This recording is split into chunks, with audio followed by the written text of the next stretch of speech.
Guys welcome back to Mukhya channel Rishi వసుల soulmates of destiny part 9 కొత్తగా మన ఛానల్ చూస్తున్నట్టయితే please share and subscribe to Mukhya channel. అలాగే మన సిరీస్ ఎలా ఉన్నాయో కామెంట్ చేయడం మాత్రం మర్చిపోవద్దు. ఇంకా స్టోరీలోకి అయితే వెళ్ళిపోదాం. రిషి ఇట్స్ ఓకే, నేను కూడా సారీ, అలా అనకుండా ఉండాల్సింది అని అంటాడు.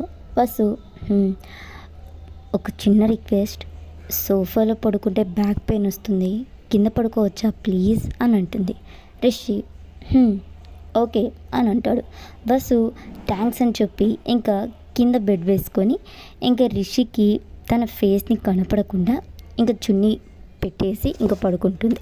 ఇంకా నెక్స్ట్ డే మార్నింగే ఇంకా వసు కిచెన్లో వర్క్ చేసుకుంటూ ఉంటే సాక్షి వసు దగ్గరికి వచ్చి నీకు చాలా టాలెంట్ ఉంది వాసవి అని అంటుంది. వసు ఒక చిన్న స్మైల్ అయితే ఇస్తుంది సాక్షిని చూసి. సాక్షి నువ్వేనా లేకపోతే మీ ఇంట్లో వాళ్ళందరూ ఇంతేనా? బస్సు దేని గురించి అక్క మీరు మాట్లాడుతుంది అని అంటుంది. అదే మా చాముండేశ్వరి బామ్మగారు రిషికి చాలా సంబంధాలు చూశారు, ఒక్క అమ్మాయి కూడా ఇంప్రెస్ చేయలేకపోయింది. ఎవరికి అంత త్వరగా ఇంప్రెస్ అవ్వదు మా బామ్మ. కానీ నీ విషయంలో అలా కాదు, నువ్వు నచ్చిన వెంటనే ఇంట్లో వాళ్ళని ఒక్క మాట అడగకుండా, ఒక్క రూపాయి కట్నం తీసుకోకుండా రిషికి ఇచ్చి పెళ్ళి చేసేంత ఇంప్రెస్ చేసావంటే మామూలు విషయం కాదు కదా.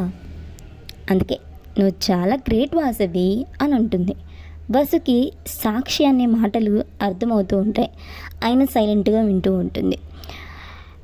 వసు సైలెంట్గా ఉండడం చూసి సాక్షి అవును, నీకు నిజంగానే రిషి అంటే ఇష్టమా, లేకపోతే ఇన్ని వేల కోట్ల ఆస్తి ఉన్న ఇంటికి కోడలవితే చాలు అనుకున్నావా అని అంటుంది. జగతి గారు సాక్షి మాటలు విని షటప్ సాక్షి, ఏం మాట్లాడుతున్నావు? సాక్షి జగతి గారిని చూసి అది అత్తయ్య విన్నాను, ఏం మాట్లాడుతున్నావో నీకు అర్థమవుతుందా? తను ఈ ఇంటి కోడలు, నీకు చెల్లవుతుంది, అలా ఎలా మాట్లాడతావు? అది అత్తయ్య అని చెప్పబోతూ ఉంటే మనం మాట్లాడే మాటలు పక్క వాళ్ళని బాధ పెట్టేలాగా ఎప్పుడు మాట్లాడకూడదు సాక్షి అని అంటుంది.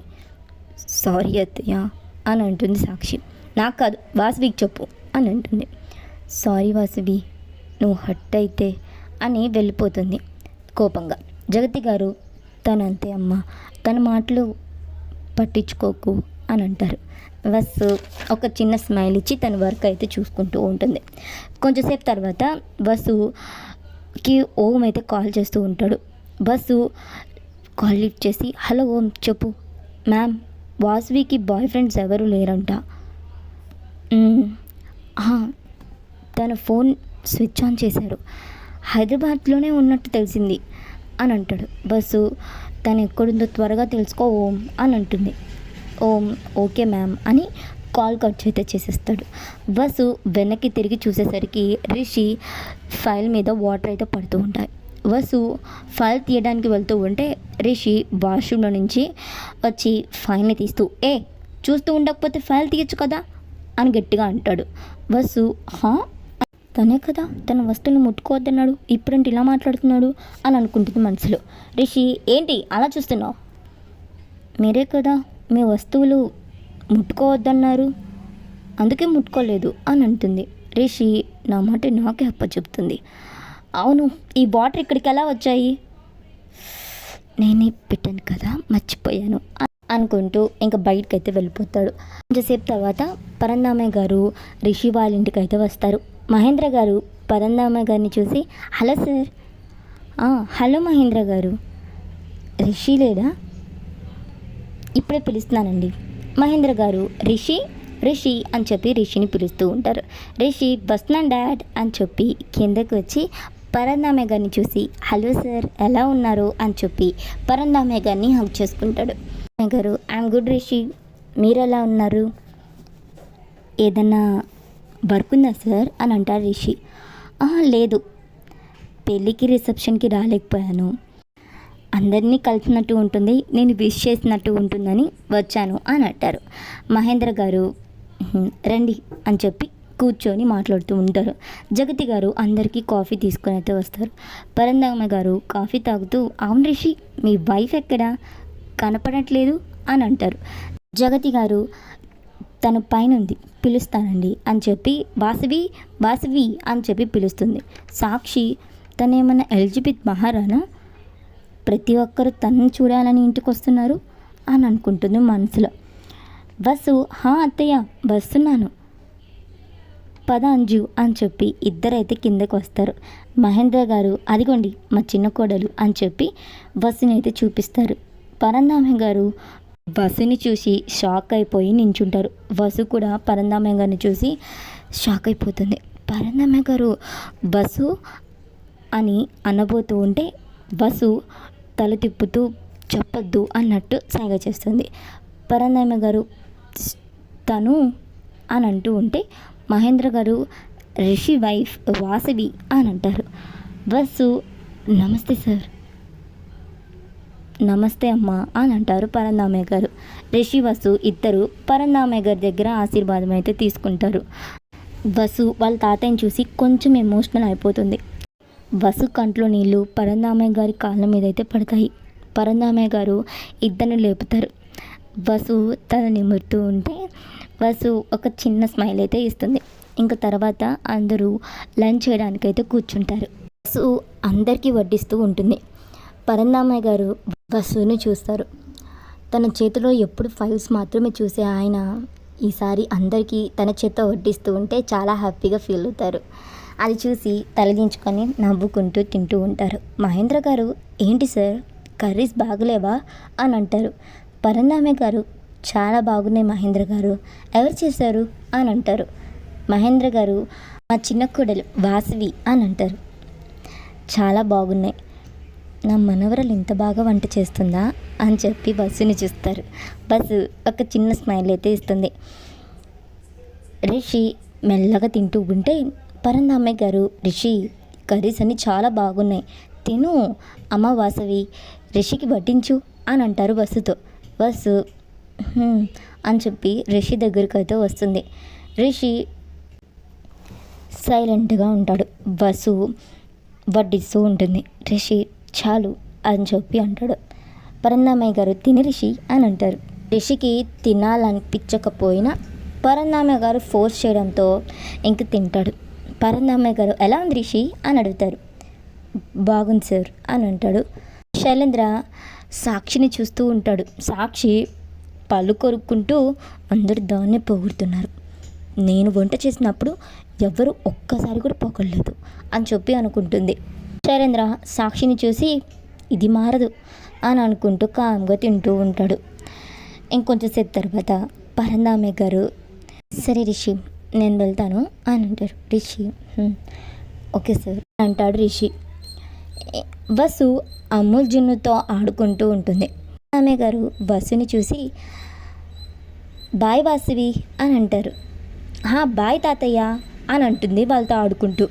అందరూ బస్సుని చూస్తారు. జగతి గారు, వాసవి తాతయ్య అంటున్నామేంటి అని అంటారు. బస్సు టెన్షన్తో, తాతయ్య నాన్న, అది మా తాతయ్య పిలిచినట్టుగా అనిపించింది, అందుకే అలా పిలిచాను, సారీ సార్ అని అంటుంది. పర్లేదమ్మా, నన్ను తాతయ్యనే పిలువు అని అంటారు.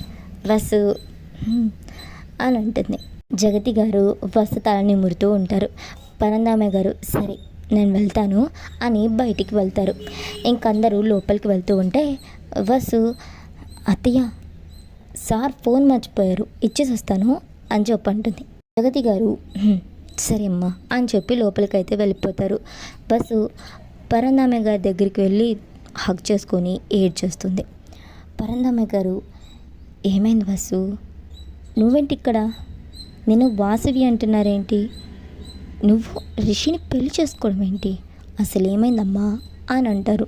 వసు, వాసవి పెళ్ళి నుంచి వెళ్ళిపోయిన తాతయ్య, అంతా వెతికా ఎక్కడ కనపడలేదు, బాబాయ్కి ఆ విషయం తెలిసి హార్ట్ అటాక్తో అక్కడే పడిపోయారు, బాబాయ్ని హాస్పిటల్లో జాయిన్ చేశాం, ఏం చేయాలో అర్థం కాలేదు, అందరి ముందు బాబాయ్ తలదించుకోవడం నాకు ఇష్టం లేదు, అందుకే అతన్ని పెళ్లి చేసుకోవాల్సి వచ్చింది, సారీ మీకు చెప్పకుండా ఇంత పెద్ద డెసిషన్ తీసేసుకున్నాను, సారీ తాతయ్య అని అంటుంది. ఇట్స్ ఓకే వాసు, ఇప్పుడు చక్రపాణికి ఎలా ఉంది, ఎక్కడున్నాడు ఇప్పుడు అని అడుగుతారు. బాబాయ్ బాగానే ఉన్నారు, ఆత్రేయపురంలోనే ఉన్నారు అని అంటుంది. పరంధామయ్య గారు, అవును వాసవికి పెళ్ళి ఇష్టం లేదేమో, అందుకే పెళ్ళి నుంచి వెళ్ళిపోయిందేమో, తను నన్ను ప్రేమిస్తుందా అని అడుగుతారు. లేదు తాతయ్య, ఫ్రెండ్స్ అందరిని అడిగాం, తనకి ఎవరు బాయ్ ఫ్రెండ్ లేరంట అని చెప్పారు తాతయ్య అని అంటుంది. ఇప్పుడు వాసవి ఎక్కడుందమ్మా అని అంటారు. తెలియదు తాతయ్య, తన కోసమే వెతుకుతున్నాము అని అంటుంది. పరంధామయ్య గారు వసు కళ్ళు తుడుస్తూ, బసమ్మ, రిషి ఫ్యామిలీ మెంబర్స్ అందరూ నేను చాలా బాగా చూసుకుంటున్నారు. మీ నాన్న ఉన్న నిన్ను ఇలాంటి ఇంటికి కోడలుగా పంపించేవారు. రిషి చాలా మంచి అబ్బాయి, నిన్ను చాలా బాగా చూసుకుంటారు అని అంటారు. సరే నువ్వు చెప్పు, నిజంగా నా మీద కోపంగా లేదా? అప్పుడా? లేదు బసమ్మ, థ్యాంక్స్ తాతయ్య అని చెప్పి హక్ చేసుకుంటుంది. బాయ్ తాతయ్య, వెళ్తాను అని అంటుంది. జాగ్రత్త. ఇంతలో రిషి బయటికి వస్తాడు. బయటికి వెళ్దామని చెప్పి, సార్ మీరు ఇంకా వెళ్ళలేదా? అది ఫోన్ మర్చిపోయాను రిషి, తను ఇవ్వడానికి వచ్చింది. చెప్పడం మర్చిపోయాను, మీ ఇద్దరు ఒకరోజు మా ఇంటికి భోజనానికి రావాలి, మర్చిపోవద్దు అని అంటారు. ఓకే సార్ అని అంటాడు రిషి. సరే నేను వెళ్తాను అని చెప్పి పరంధామయ్య గారు అయితే వెళ్ళిపోతారు. ఇంక వసు కూడా ఇంకా లోపలికి వెళ్ళి అమ్ము జున్ను వాళ్ళతో టైంని అయితే స్పెండ్ చేస్తూ ఉంటుంది. ఇంకా రిషి బయటికి వెళ్ళిపోతాడు. ఇంకా నైట్ అవుతుంది. ఇంకా రిషి వర్క్ చేసుకుంటూ ఉంటాడు. వసు నిద్రపోతూ ఉంటుంది. రిషి ఏంటి హెడ్ఏక్గా ఉంది అని చెప్పి ల్యాప్టాప్ని పక్కన పెట్టేసి ట్యాబ్లెట్ అయితే వేసుకొని కొంతసేపు అలాగే సోఫాలో పడుకుంటారు. ఎంతకీ తగ్గకపోయేసరికి ఇంకా బెడ్ మీద వెళ్ళి పడుకుంటాడు. హెడేక్ చాలా ఎక్కువైపోతూ ఉంటుంది. అటు ఇటు కదులాడుతూ ఉంటాడు. ఇంకా వసుకి సౌండ్ రావడంతో కళ్ళు తెరిచి చూస్తుంది. రిషి అలా కదలడం చూసి ఏమైంది అని అడుగుతుంది. తల బాగా నొప్పిగా ఉంది అని వసుని చూసి, అన్న నీకెందుకు అని అంటాడు. వసు, అవునా, నేను మీకు ఏదైనా హెల్ప్ చేయనా అని అడుగుతుంది. నాకు నీ దగ్గర హెల్ప్ తీసుకోవడం నాకు ఇష్టం లేదు అని అంటాడు. సరే ఒక మెయిడ్గా నేను మీకు హెల్ప్ చేయొచ్చు కదా అని అంటుంది. రిషి మెయిడ్గానే సరే, కానీ అడ్వాంటేజ్ తీసుకోకూడదు అని అంటుంది. బస్సు ఇంకా రిషి దగ్గరికి వెళ్ళి హెడ్కి జెండు బామ్ అయితే రాసి హెడ్ మొత్తం మసాజ్ చేస్తూ ఉంటుంది. కొంచెం సేపటికి రిషి అలాగే నిద్రపోతాడు. బస్సు రిషికి బెడ్షీట్ కప్పేసి ఇంకా తను కూడా వెళ్ళైతే పడుకుంటుంది. ఇంకా మార్నింగ్ అవుతుంది.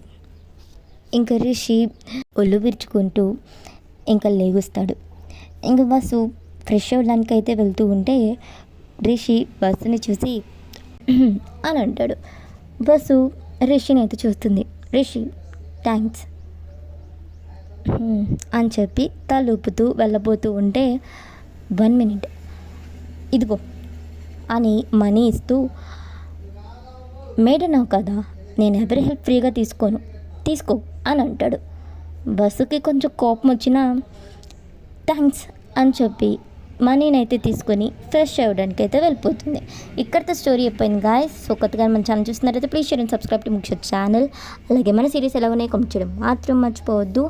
సో ఈ స్టోరీ ఎలా ఉందో కామెంట్ చేయడం మాత్రం మర్చిపోవద్దు. Please do subscribe to Mukhya channel.